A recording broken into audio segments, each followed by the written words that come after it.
Здравейте! Зимата е периода, в който най-много туристи се отправят към планината за практикуване на зимни спортове. Удоволствието, което ни дава карането от ски или просто разхождането сред природата е чудесно, но е важно да се погрижиме и за сигурността си в планината.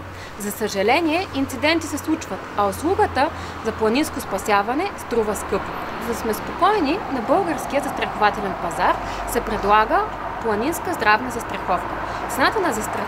Целта на застраховката е да покрие направените разходи от Планинската спасителна служба на БЧК за спасяване и издирване. Всъщност тази застраховка е алтернатива на директното разплащане с Планинската спасителна служба.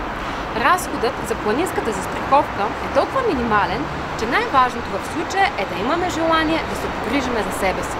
Застраховката е по възможностите на абсолютно всеки, който практикува зимни спортове.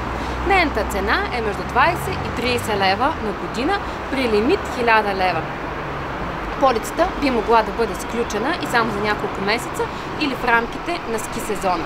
За сравнение, при нещастен случай на ски писта, например, цената, която трябва да платим на Планинската спасителна служба е 560 лева, а акция с хеликоптер струва 2800 лева на час.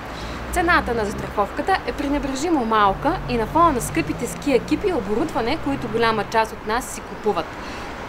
Освен това, тази застраховка отдавна е практика за жителите на европейските държави.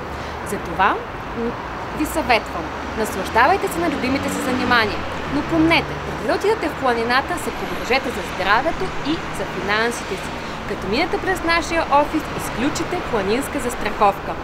Приятно каране на ски! Чао!